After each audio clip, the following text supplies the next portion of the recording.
네, 한미 관세 협상이 다가온 가운데 대통령실이 국익을 최우선 삼아서 협상을 잘 완수하겠다고 밝혔습니다. 이재명 대통령이 첫 생중계된 국무회의에서 산재 예방에 장관직을 걸라고 당부했는데요. 관련 내용 포함한 정치권 이슈들 홍익표 전 더불어민주당 원내대표, 김성태 전 국민의힘 원내대표와 함께 짚어보겠습니다. 안녕하세요. 예, 안녕하십니까. 네, 안녕하십니까. 두 분께 관세 협상과 관련된 내용부터 좀 질문을 드려야 할 것 같습니다. 이제 정말 코앞으로 다가왔기 때문에 우리 정부도 경제나 외교 수장뿐만 아니라 대기업 총수들까지 미국을 방문해서 총력전에 나서고 있습니다. 지금 흘러나오고 있는 보도에 따르면 미국 측이 최선의 최종안을 요구했다라는 소식이 전해지고 있는데 이 부분과 관련해서요. 물론 이제 협상 막바지기 때문에 전략 중에 하나로 봐야 되지 않겠냐라는 시선도 있고 또 일각에서는 우리 측이 좀 내놓았던 카드들에 대해서 아직은 만족하고 있지 않는 거 아니냐라는 시선도 있습니다. 좀 어떻게 봐야겠습니까? 네, 지금 미국 언론 통해서 흘러나온 얘기가 일본 EU 경우가 EU 같은 경우 한 6천억 불, 그다음에 일본이 5,500억 불을 제시했기 때문에 예. 한국 경제 규모하고 대미 통상 그 수준을 감안할 때 미국 측은 대략 4천억 불을 요구하고 있고 한국은 1,000억 불 플러스 알파다 이런 언론이 흘러나오고 있습니다. 상당한 격차가 있는 거죠. 예. 그런 측면에서 이 격차를 어떻게 줄여나갈 것이냐 하는 것이 관건인 것 같습니다. 한국 측에서 지금 제시하고 있는 것은 아마 조선산업 관련돼서 실제 그 조선산업은 장치 산업이고 기술 집약적이면서 또 노동 집약적 산업의 형태를 띠고 있습니다. 그런데 미국은 현재 조선 산업 자체가 거의 붕괴된 상태이기 때문에 미국의 조선 산업을 부활시키는 것, 그 관련돼서 우리가 미국에 투자하는 문제 등등을 갖고 미국과 아마 협상을 좀 하고 있는 것 같습니다. 아마 그 오늘 내일 사이 아마 그 굉장히 협상이 진전이 될 것으로 생각되는데 어쨌든.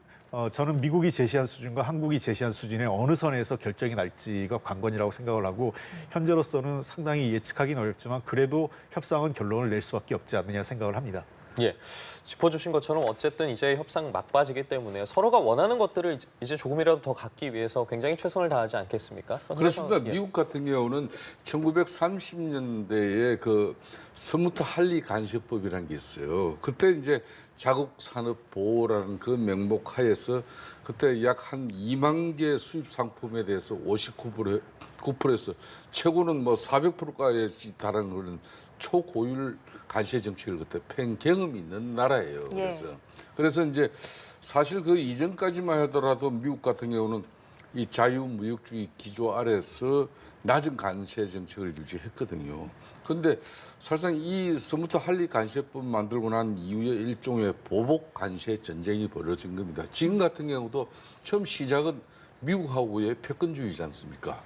미국이 쉽게 말하면 대미 무역 흑자를 이거는 상식을 벗어나가서 미국 국민들한테 엄청난 이익을 거두고 있지만은 중국이 세계 평화나 이 인권 이런 민주주의에 큰 도움이 되지 않는다 미국에도 이런 시작하에서 이루어진 거기 때문에 그때 이제 이 미국 같은 경우도 1930년대 이 관세 전쟁 이게 결국은 세계 대공황을 알리고 어떻게 보면은 2차 대전이 발생하는 여러 가지 요인 중에 하나가 됐어요. 그렇기 때문에 트럼프 대통령이나 참모들은 어떻게 하든 자기네들 목적을 달성하기 위해서는 50개 국가를 갖다 대상 국가를 크게 압박을 하지만 결론은 이거는 합의 타결로 갈 수밖에 없는 거예요. 그러니까 결론은 한국 정부가 이제 슬기롭고 지혜로운 지금 현재까지는 저는 대처를 하고 있다고 봐요. 그러니까 EU 패도 받고 일본 패도 다 받잖아요. 그럼 한국의 경제 규모에서는 미국이 아무리 트럼프 대통령이 이런 상술에 인한 이런 정치를 통해 가지고 자신의 지금 업적을 만들고 있지만 그것도 선이라는 게 있는 거거든요. 저는 그렇기 때문에 31일 날 구인철 지금 현재 우리 경제부총리와 또 미국 재무장관하고 최종적인 협상 마지막談판에서 합의가 될 걸로 저는 기대하고 있습니다. 그 선상은 저는 한 2천억의 억불에서 3천억 사이로 보고는 있습니다. 알겠습니다. 자, 8월 1일 이제 시한이 정말 얼마 남지 않았는데 우리 측 최고 책임자라고 할 수 있는 이재명 대통령은 좀 관련 발언을 자제하고 있는 모습입니다. 어제 국무회의가 80분간 생중계가 됐는데 여기서도 관련 발언을 내놓지 않았거든요. 이건 어떤 배경으로 보십니까? 네, 어제 뭐 핵심 주제는 그 산업안전과 관련된 문제였기 때문에 예. 통상 문제를 전면적으로 얘기는 어렵고요. 그 아마 그리고 외교안보 이슈라든지 이런 국제적 외교적 이슈에 대해서는 아마 비공개로 할 것 같습니다. 앞으로도 특히 이 미국하고 한미 간 관세 협상이 지금 막바지기 때문에 현장에서 어느 정도 그 가닥이 잡히면 최종적으로 대통령께 보고하고 대통령이 결심을 해야 되는 상황이기 때문에 지금 현재 대통령께서 어떤 얘기를 하는 것 자체가 자칫 우리의 입장을 너무 드러내는 또 그 말씀 자체가 거꾸로 그 협상에 부담을 줄 수도 있기 때문에 대통령으로서는 그 현장에서의 그 실무 그 장관급 협상 내용을 보고받고 어느 선에서 결론을 지을지 그러니까 예를 들면 그 협상을 그 미국의 그 입장을 어느 정도 그 합의된 안을 수용할지 아니 협상을 깰지에 대한 최종적인 결심은 대통령이 하시는 거 아니겠습니까? 그런 측면에서 현재로서는 좀 입장을 그 최대한 아끼고 상황을 지켜볼 수밖에 없지 않느냐 이렇게 보입니다. 예, 이렇게 입장을 최대한 아끼는 대통령실의 대응은 적절하다고 보십니까? 뭐 저는 그렇습니다. 그 이재명 대통령이 이 섣불리 만일 이 간세 협상에서 들어서면은 한국의 패가 일찍 드러날 수가 있어요. 그렇기 때문에 미국의 트럼프 대통령의 더 직접적이고 상당히 강경한 지시가 재무나 상무장관 이런 사람들 특히 실무적으로 그 내용이 내려갈 수가 있어요. 그렇기 때문에 이번 같은 경우는 뭐 저도 야당 정치인이지만 이재명 대통령이 만일 섣불리 나섰으면 일각에서는 지난 주말에도 한쪽에서는 우리는 미국과 간세 협상을 이렇게 하고 있는데 대통령은 뭐 SPC 가가지고 그런 뭐 근로 조건 개선을 위해서 나서고 이래가 되느냐 그런 뭐 비판 지적도 있지만은 또 부산에서는 타운홀 미팅하고 그랬잖아요. 그런 지적이 있지만은 이번에는 상당히 전략적으로 그래도 대한민국 정부를 대표하는 대통령의 어떤 판단이나 또 어떤 어중이 미국 측에 읽히게 하는 부분은 이런 협상에서 저는 별로 바람직하지는 않다고 봐요. 그렇기 때문에 이제 막판 벼랑 끝 결국은 미국의 트럼프 대통령의 입장도 막판에 벼랑 끝에 자신이 서서 지휘하겠다는 거고 뭐 우리도 이재명 대통령 입장에서도 그동안 뭐 오죽하면은 우리 또 이 통상본부장 이런 사람들은 장관들은 심지어 뭐 트럼프 대통령하고 미국 중국하고 협상 그 스코틀랜드까지 지금 찾아간 거 아니에요. 예. 뭐 이런 부분은 저는 그래도 주무부처 장관들은 최선을 다하고 있었기 때문에 이재명 대통령도 최종 이제 마지막 결정 단계에서는 자기가 결심을 해야 되기 때문에 뭐 그런 부분에 대해서는 뭐 저는 전략상 지금 현재까지는 큰 무리는 없다 이렇게 보고 있습니다. 전략에 대한 부분을 말씀해 주셨고 결국에는 뭐 트럼프 대통령의 의중도 중요하고 뭐 이재명 대통령도 어쨌든 이 부분에 대해 지켜보고 있는데 그 트럼프 대통령이 한 발언 관련해서 저희도 뭐 자막을 통해서 전해드리긴 했습니다만 기자단이 좀 질문을 했다고 합니다. 뭐 한국과의 이제 관세 협상이 내일 끝나냐라는 질문이 있었고 그 부분에 트럼프 대통령이 처음에는 약간 제대로 좀 원활한 의사소통이 없어서 다시 물었고 그 부분에 대해서 관세는 내일 끝나지 않을 것이다. 하지만 우리나라는 매우 부유해지고 있으며 그건 우리가 원하는 바다라고 이야기를 했습니다. 이러한 부분 비춰봤을 때 어쨌든 끝날 때까지 모른다라는 말이 굉장히 좀 생각이 나기도 하는데 예, 트럼프 대통령의 저 말씀을 들으면 내일 될 것 같습니다. 그렇습니까? 예, 왜냐하면 트럼프 대통령은 8월 1일부터 새롭게 미국의 관세 현안 문제를 털고 가려고 할 거예요. 중국 문제 중국하고 협상을 남겨두고 그 얘기인즉슨 또 다른 압박 카드를 꺼낸 겁니다. 내일 안 끝날 수 있다라는 거는 한국에게 자신이 요구하는 자신의 눈높이에 맞는 안을 갖다 놓으라는 저는 트럼프 대통령의 뭔가 이렇게 수가 지금 그 패를 던진 것 아니냐 이런 걸로 보입니다. 같은 생각이십니까? 내일 끝날 오늘 거라고 이제 보십니까? 지금 현재 우리 정부가 상당히 전략적으로 접근을 하고 있는 게 지금 하나오션 같은 경우는 이제 구대우조선이죠. 그 이제 하나그룹의 김승윤 회장의 가장 아끼는 자제가 그 대표를 맡고 있잖아요. 그분까지 투입해서 필라델피아의 필리 조선소에 대규모 뭐 그런 조선 선박 이걸 갖다 투자를 하겠다. 뭐 이런 구체적인 카드를 지금 우리 정부는 제시하고 있어요. 거기다가 오늘은 좀 전에 그 고려 아연 같은 경우는 세계적인 비철 산업에 가장 선두적이고 가장 좋은 우수한 기술을 가진 그런 기업이에요. 그런 기업도 지금 미국에 한 2조 가까이 투자를 해서 미국의 전략산업 물자 중에서 이 비철금속이 안 들어가는 부분이 없어요. 그런 부분에 상당히 전략적인 지금 우리 정부가 접근을 하고 있기 때문에 트럼프 입장에서는 오늘도 봐요. 중국 엄청나게 압박했지만은 결국 연장하잖아요. 이 협상 기간을 연장하거든요. 그러니까 저는 EU하고 일본, 한국 같은 경우는 그래도 우방으로 가야 됩니다. 우호적인 관계를 가야 되기 때문에 저는 뭐 31일 정도는 타결을 짓지 않겠나 이렇게 보고 있습니다. 네. 자, 알겠습니다. 저희 주제를 좀 돌려보겠습니다. 이런 가운데 이재명 대통령이 주재한 국무회의가 처음으로 90분 생중계가 됐습니다. 그동안 대통령의 모두 발언만 녹화 형식으로 공개가 됐는데 어제는 참석자들의 입장 장면부터 토론까지 모두 생중계가 됐습니다. 국무위원들도 이 생중계 사실을 모르고 있었다고 하는데 어제 생중계 어떻게 지켜보셨습니까? 저도 현장은 못 보고 나중에 이제 유튜브로 좀 그 내용을 좀 봤는데요. 예. 저는 뭐 매우 바람직한, 그러니까 이 이재명 정부가 국민 주권 정부로 그 표방을 하고 있지 않습니까? 그런 측면에서 국민들의 알 권리, 즉 행정부에서 대통령과 장관들이 어떻게 일을 논의하고 결정하는지를 보여주는 것은 매우 의미 있는 거라고 생각합니다. 국민들의 알 권리 차원에서 충분히 저것은 굉장히 유용한 수단이고, 두 번째는 장관들의 발언이나 또는 일에 대한 책임감이 훨씬 높아질 거예요. 왜냐하면 저런 토론 과정에서 장관들의 국무위원들의 실력이 드러날 걸로 보입니다. 현안을 잘 알고 있는지, 또 어느 장관이 제대로 그 현안을 잘 분석해서 대통령에게 조언을 하는지, 정책 제언을 하는지, 이런 것들을 보여주는 거고, 그다음에 세 번째 효과는 국민들 입장에서 정책의 결정 과정을 좀 더 투명하게 볼 수 있다는 측면에서 저는 이번 그 국무회의를 공개적으로 운영한 것은 앞으로도 더 긍정적인 효과가 있을 거다. 다만 아까 대통령실에서도 입장을 얘기한 것처럼 외교안보 이슈는 국익상 불가피하게 아마 좀 제한적으로 그 공개가 이루어지지 않을까 싶습니다. 예, 언급해 주신 것처럼 이제 국무위원들에 대한 어떤 부분, 요구하는 부분들도 굉장히 중요해질 거라고 말씀해 주셨는데 실제 어제 국무회의에서 이재명 대통령 최근 잇따라 발생한 산재 사고들을 강하게 질타하면서 강도 높은 근절 대책을 주문했습니다. 발언 듣고 질문 이어서 드려보도록 하겠습니다. 아주 심하게 얘기하면 법률적 용어로 미필적 고의에 의한 살인 아닙니까? 죽어도 할 수 없다. 뭐 죽어도 어쩔 수 없지. 이런 생각을 한 결과가 아닌가 하는 생각이 들어서 진짜로 이번에 이거 해가 상당 기간이 지나도 산재가 안 줄어들면 진짜 직을 거십시오.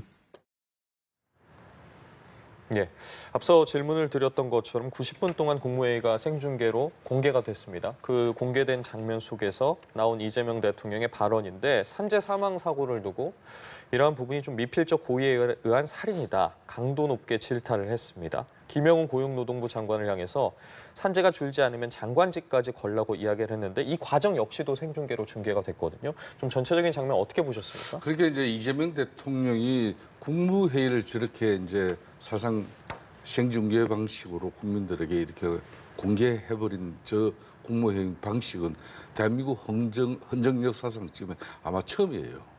그러니까 이제 지금까지 국무회의는 다 비공개 회의이기 때문에 대통령의 일방적인 지시에 의해서 국정 운영이 이제 장관들에게 지시가 이루어지고 또 그렇게 해서 또 중요한 사안에 대해서는 의결을 하고 공포를 하고 이런 국무회의 기능만 있는 줄 알았는데 소통을 중시하는 대통령이다. 그걸 이제 국민한테 보이고자 한 것이고 두 번째는 이제 쉽게 말하면 책임 정치죠. 좀 전에 홍익표 대표님께서도 말씀을 하셨습니다만은 부처 장관 당신들이 이제 책임지고 일하지 않으면은 힘도 실어주면서 그러니까 고용노동부 김용훈 장관에게는 힘도 실어주지만은 앞으로 산업 현장에 산재 사망 사고가 발생하면은 당신 장관직 끌어내리겠다. 그것도 이제 주문을 한 거거든요. 그렇기 때문에 당신이 이제 앞으로 기업들이 사실상 이 산재 예방을 위한 투자는 그동안 좀 소홀히 한 부분도 많이 있거든요. 다른 투자에 비해서 많이 밀렸어요. 그렇지만 근로자들의 그 소중한 생명을 지켜주는 그런 산재 예방 투자는 기업이 이제 필연적으로 해야 돼요. 뭐 그런 측면에서 그 주무부처 장관에게는 엄청난 힘을 또 한편으로 실어준 겁니다. 그렇지만 어제 국무회의를 이렇게 소통을 중시하면서 이렇게 보여주면서 저는 마지막 대목이 그러면은 최동석 핵심 처장 같은 경우는 국무위원이 아니잖아요. 배석자거든요. 그럼에도 불구하고 말미에 자신이 뭐 발언을 신청해가지고 발언권을 부여했다 그러면은 본인 임명에 대한 그 대통령의 국정 운영에 부담을 덜어주는 대국민 사과를 하려면은 저는 본인이 자진해서 사퇴하는 그런 결심을 해줘야 이재명 대통령의 국정 운영도 원활하게 이루어진다고 보는 사람이에요. 그 입에 담지도 못할 극한 막말을 다 쏟아내고 유일하게 쏟아내지 않은 사람이 이재명 대통령 한 사람밖에 없어요. 예?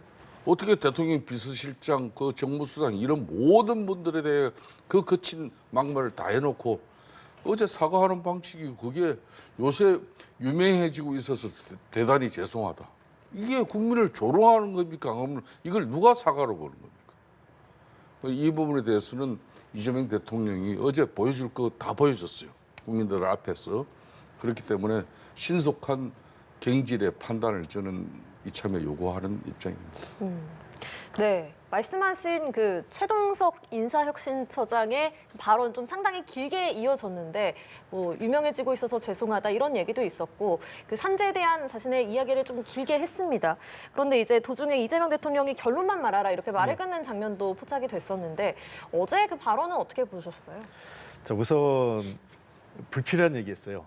그 유명해져서 죄송하다. 그 얘기는 제가 회의를 주재한다 하더라도 별로 바람직한 내용은 아닙니다. 왜냐하면 회의 주제와 관련 없는 내용이거든요.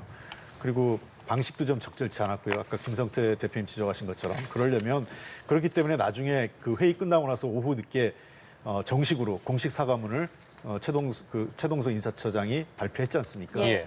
부적절했다고 본 거죠. 대통령실에서도. 그다음에 두 번째. 어제 사과는 어제 그 자리라는 것은 그런 국무위원들 다 모여서 하는 회의가 매우 시간도 제한돼 있고 중요한 의제를 논의하고 하는 자리이기 때문에 장황하게 얘기하면 안 되거든요. 그래서 제가 이재명 대표님하고 그 대통령님하고 대표 시절에 일을 해봐서 하는데 장황하게 설명하는 거 별로 좋아하지 않습니다. 진짜. 왜냐하면 그건 누구나 다 그러니까 그런 얘기잖아요. 그건 다 아는 얘기인데 뭐 구태여 제3, 제4 모토로 얘기하냐. 그러면 해결책이 뭐냐, 대안이 뭐냐 이걸 굉장히 강조하시거든요. 그런 측면에서 결국 내용은 교육의 중요성을 얘기하는 건데 교육이 중요하다는 얘기 다 우리가 아는 얘기고 그러면 교육을 어떤 방식으로 어떻게 해야 하는 게 효과가 있는지에 대해서 예를 들면 그 기업주들한테 기업주들한테 어떻게 해야 될지 노동 현장에서 어떤 교육이 해야 될지 관료들한테 어떻게 해야 될지 이런 문제들 아주 구체적으로 어떤 그 대안을 갖고 얘기하면 좋은데 그런 거 없이 얘기하는 거에 대해서 대통령께서는 그 지적을 한 것 같아요. 구체적인 대안을 얘기해라.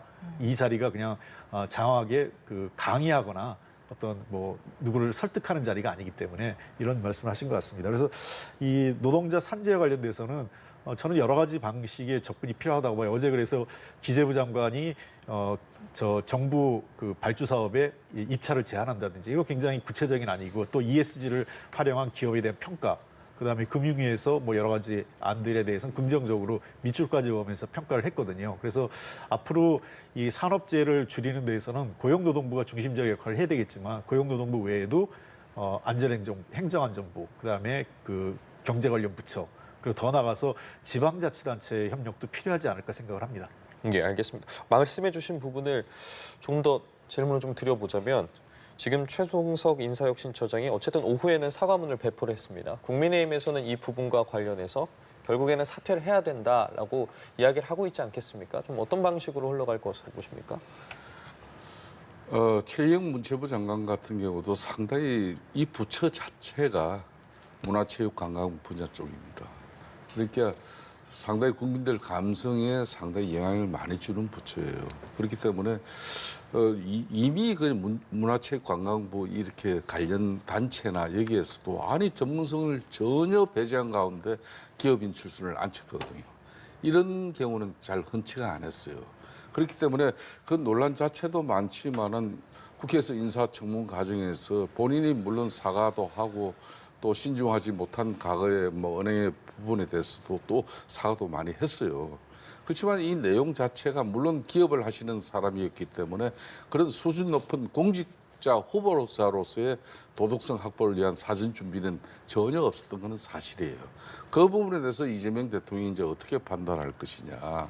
이게 본인의 뭐 자재 문제라든지 안 그러면 투기 뭐 문제 이런 것들이 다 이제 스타트 이제 업을 하고 있어서 자신은 뭐 전혀 그런 내용들을 몰랐다 이렇게 오직 일에만 치중하여서 그랬다 이런 정도의 해명인데 이 부분에 대해서는 뭐 자녀 부분에 그런 뭐 취업의 특혜라든지 또 영주권 취득이라든지 부동산 투기 문제라든지 이런 각종 의혹은 지금까지 사과로만 그나마 이분은 사과라도 제대로 하긴 해요. 이 사과를 통해서 그냥 이재명 대통령이 사과했으니까 공직자 후보자로서의 자격은 뭐 이제 아무런 문제가 없다 이렇게 판단할 건지 뭐 이 부분은 대통령의 몫이죠. 국회는 어차피 지금 민주당 중심의 거대 입법 권력이 이제 중심이 되어 있으니까 야당인 국민의힘은 지적은 이제 제대로 해나간 상태입니다. 지금 언급해 주신 부분이요. 최희영 문체부 장관 후보자 인사청문회에서 자녀 취업 특혜, 영주권 취득 등 뭐 각종 의혹이 제기된 부분과 관련해서 예. 짚어주셨어요. 좀 이 부분에 대해서 어떻게 바라보고 계십니까? 네, 이 부분에 대해서는 어제 뭐 여러 가지 그 국회에서 청문회 과정에서 얘기가 나왔던 것 같습니다. 어쨌든 뭐 우선은 그 자녀들에 대한 증여 문제나 이런 부분에 대해서는 증여세를 본인은 납부했다고 하는 거기 때문에 이 문제는 뭐 사실관계가 밝혀졌는데 어제는 특별하게 그 이상 더 나가지 못한 것 같아요. 야당은 의혹을 제기했지만 본인은 다 그 법 절차에 따라 증여세를 냈다 해서 그 수준에서 머물렀던 것 같고요. 결국은 제일 문제가 되는 것은 이제 자녀에 대한 아빠 찬스 문제인데 저는 아빠 찬스, 부모 찬스에 대해서 우리가 평가할 때 그러면 이렇게 보면 될 것 같아요. 저는 기준이라는 것은 그 다른 사람들에게 피해를 주었는지 또는 불법성이 있는지를 좀 보면 될 것 같습니다. 왜냐하면 부모가 그 자산이나 어떤 재산이 많을 경우에 자녀들에게 고액의 사교육을 시킬 수 있잖아요. 근데 그것을 불공정하다, 아빠 찬스다 이게 얘기할 수는 없겠죠. 그러니까 일정한 아빠 찬스, 부모 찬스를 쓰는 건 맞습니다만 그것이 타인의 기회를 제한하거나 피해를 주는 상황은 아니라고 생각합니다. 이번 같은 경우에도 뭐 일정하게 부모 찬스가 저는 있었던 것 같아요. 제가 봐도. 다만 미국에서 영주권을 얻는 것이 다른 사람의 영주권을 획득하는 것을 방해하거나 피해를 준 건 아니라고 생각을 합니다. 그리고 그 최희영 씨가 그 당시에 공인도 아니었기 때문에 미국 정부의 압력을 가해서 영주권을 획득할 수 있는 게 아니죠. 그건 영주권은 그야말로 미국 이민청에서 관리하는 이민국에서 관리하는 문제이기 때문에 저 최희영 씨 개인 사업자가 이걸 할 수 있는 건 아니고 다소 아마 아버지가 관여했던 회사에 직장을 취득하면서 아무래도 거기서 워킹 비자를 받고 일을 하게 되면 미국의 이민 관리 신청에서 좀 더 효과적으로 그 부분에서는 일정하게 아빠 찬스가 활용된 건 맞는 것 같습니다만 불법적인 것도 아니고 타인에게 경쟁 관계에 있는 다른 사람에게 피해를 준 건 아니라는 측면에서 저는 뭐 장관직을 수행을 후보직을 사퇴해야 될 만큼의 그렇게 중대한 사안은 아니지 않느냐. 그리고 본인도 여러 가지로 재산 관리에 미흡한 점, 또 국민의 눈높이에 맞지 않는 부분에 대해서는 사과를 했기 때문에 저는 기회를 한번 주는 것이 어떨까. 다만 도리어 정책 질의가 안 돼서 그러는데 현장에서 우려가 좀 있어요. 최희영 장관 후보자가 지금 이 과거의 문화체육관광부 장관하고 결이 다른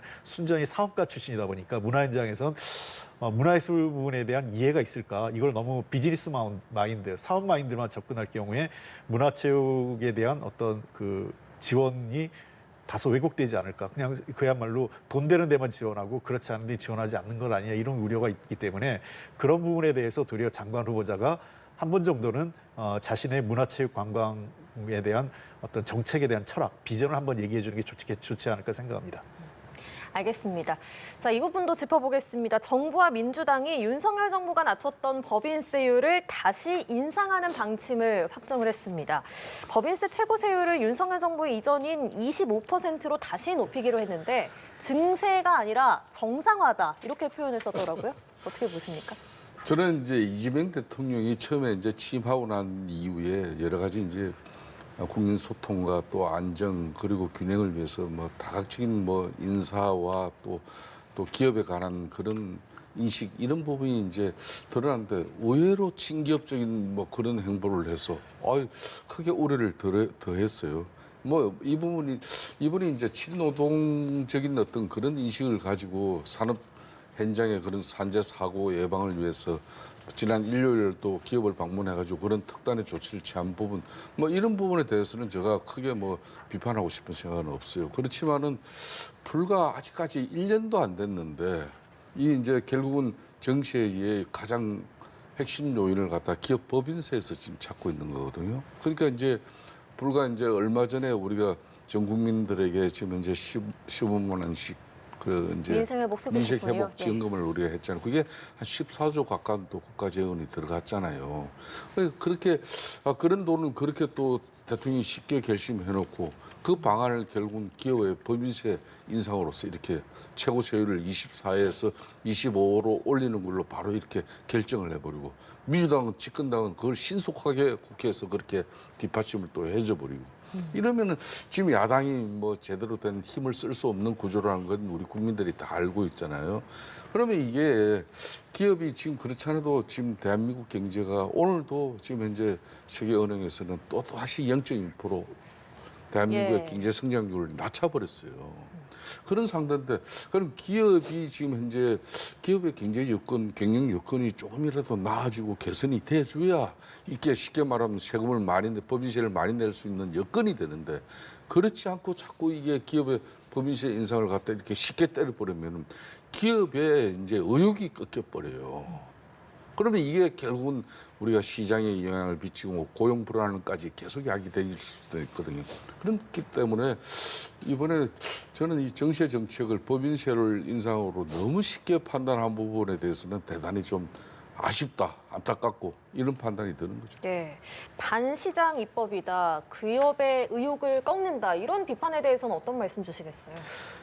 저는 뭐 그렇게까지 그 표현하는 것은 좀 과한 표현 아닌가 생각합니다. 왜냐하면 법인세율 같은 경우는 뭐 예컨대 그 좀 진보 정당이 들어서면 법인세율을 높이고 그다음에 그 보수적 정당이 들어서면 법인세율을 낮추는 거기 때문에 이게 뭐 급격하게 몇 %씩 올리고 하면 안 되지만 윤석열 정부 때 2% 낮추는 걸로 당시 야당인 민주당이 반대해서 1% 낮추는 걸로 합의가 됐거든요. 이번에 또 민주당이 들어섰기 때문에 1% 올리는 거는 저는 그런 국민들이 예측 가능한 범위 내에 있다 생각을 합니다. 다만 이 문제에 대해서 사실 국민의힘과 민주당이 서로 다른 얘기를 하고 있어요. 같은 얘기를 다르게 표현하고 있는데 왜 그러냐면 우리나라 법인세율은 명목세율을 최고세율 명목세율은 OECD 평균에 비해서 높은 편입니다. 그러나 실효세율은 OECD 평균에 못 미치고 있어요. 그러니까 OECD 평균이 20%인데 우리가 한 18점 몇 % 정도 돼요. 실효세율은. 예. 그러니까 민주당의 얘기도 맞고 국민의힘 얘기도 맞는 겁니다. 높으냐 낮냐. 근데 민주당은 낮다고 얘기하고 국민의힘은 높다고 얘기하는 것은 명목세율 갖고 얘기하냐 실효세율 갖고 얘기하냐는 건데 저는 그 민주당 입장에서 조금 그 조세제도에 대한 근본적인 고민을 좀 했으면 좋겠어요. 왜냐하면 실효세율이 우리가 낮다는 얘기는 지나치게 감면, 세액공제 이런 감면제도나 세액공제제도가 너무 많다는 거거든요. 이런 감면과 세액공제 혜택을 많이 보는 게 누구냐면 대기업일수록 많이 봅니다.